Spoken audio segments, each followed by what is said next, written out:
Coloca pra mim aí, Diegão, a imagem da câmera de segurança dessa tragédia registrada aqui em Londrina.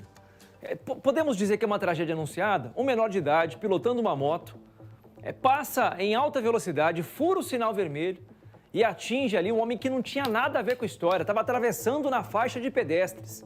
Ele tenta voltar, mas infelizmente é atingido. Foi socorrido, mas morreu no local. Wesley Lemos tem uma informação nova sobre esse caso. Qual que é a novidade, Wesley? Parra, nós estamos acompanhando este caso desde o início, né? Um acidente que aconteceu na Avenida 10 de Dezembro. O Zildo dos Santos não resistiu aos ferimentos e morreu. E a moto era conduzida por um adolescente de 15 anos. Esse adolescente precisou passar por uma cirurgia no hospital no braço, ele fraturou o braço e ele já prestou depoimento à Polícia Civil, informando aquilo que já tinha sido adiantado pela nossa reportagem. Ele alegou, então, que teria pegado esta moto escondida do irmão, que é o proprietário da motocicleta, quando se envolveu neste acidente. Inclusive, a família dele também prestou depoimento e foi na mesma linha, falou a mesma coisa ao delegado William Douglas Soares, que é o responsável pela investigação. O delegado falou pela primeira vez sobre o caso e disse, Parra, trouxe uma informação nova que chamou muito a atenção. A moto já havia sido apreendida com o mesmo adolescente, isso em outubro do ano passado, aproximadamente 2 meses antes da tragédia. Ou seja, essa versão do adolescente, que ele tinha saído com a moto escondida, acabou sendo derrubada. A polícia não acredita mais nessa versão. Além também que já existiam fotos e vídeos que a polícia encontrou nas redes sociais desse mesmo adolescente com a moto que se envolveu neste acidente. Ressaltamos, que ele furou o semáforo vermelho, bateu contra o Zildo, que estava atravessando a Avenida 10 de Dezembro na faixa de pedestres. O Zildo foi atingido, não resistiu aos ferimentos e morreu no local. Ele estava a caminho do trabalho no dia em que ele morreu, um pouco antes do Natal. Fato que deixou a família, claro, enlutada, muito triste, e nós estamos acompanhando desde o início. A família pede por justiça e agora o delegado falou pela primeira vez sobre este caso. O que vai acontecer a partir de agora, Parra? A polícia está concluindo o inquérito. Esse adolescente deve responder, então, somente com uma medida socioeducativa e o irmão dele pode ser penalizado na justiça. Ouçam bem a fala do delegado na reportagem produzida pelo repórter Pedro Marconi sobre essa questão da medida socioeducativa. É algo que chama muito a atenção. Vamos acompanhar. A descoberta veio durante a investigação. O adolescente de 15 anos, que atropelou e matou Zildo dos Santos, de 50 anos, na Avenida 10 de Dezembro, já havia sido abordado pela Guarda Municipal em outubro. Na época, a motocicleta foi apreendida, mas após o pagamento das taxas, acabou retirada. Foi com essa mesma moto que 2 meses depois, o jovem furou o sinal vermelho e atingiu o pedestre, que ainda tentou voltar para a calçada. Foram ouvidos guardas municipais que fizeram a abordagem desse adolescente lá no mês de outubro.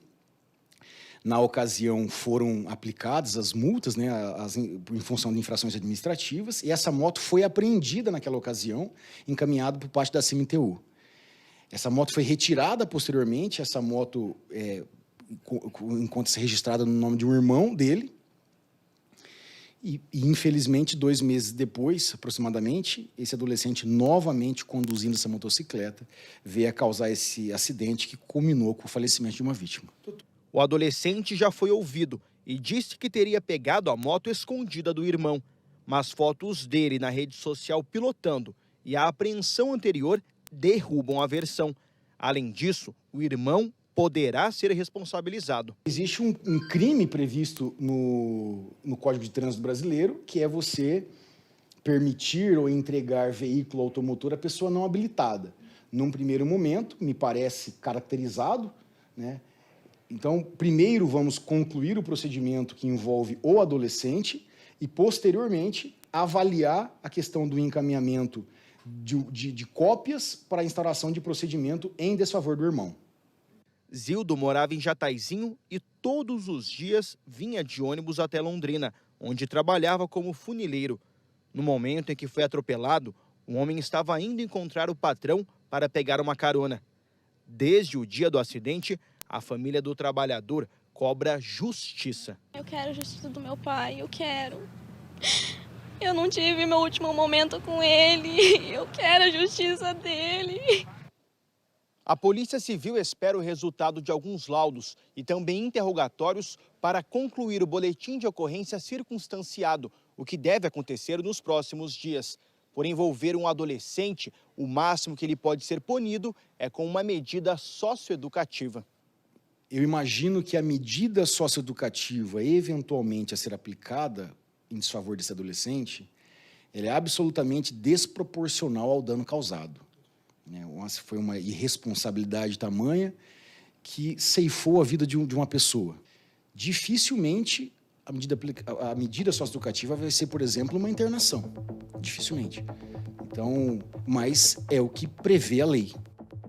Você vê a revolta do próprio delegado, que lida com esse tipo de crime todos os dias, né? Todos os crimes envolvendo menor de idade, adolescentes e infratores caem para ele.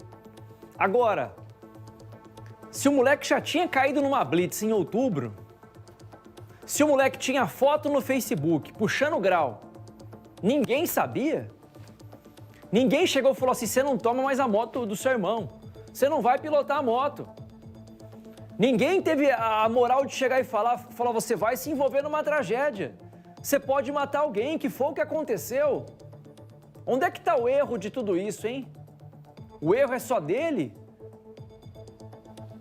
Quem que vai pagar? O que vai acontecer agora? Uma medida socioeducativa não traz de volta, infelizmente, um pai de família que morreu. E não devia nada, estava atravessando na faixa de pedestres. É isso que revolta, né? É isso que revolta. E qual que é o critério para retirar uma moto que é apreendida numa blitz com menor de idade? A gente tem que se questionar. Você percebe que existe um monte de falha? E quando existe falha, infelizmente dá caca, que foi o que aconteceu. A morte de um inocente, atravessando em cima da faixa, fazendo o que é certo e morre em cima da faixa. A gente vai ficar em cima desse assunto até o final. Até o final. Até que a família se sinta justiçada pelo que aconteceu, pela morte dos seus 50 anos de idade.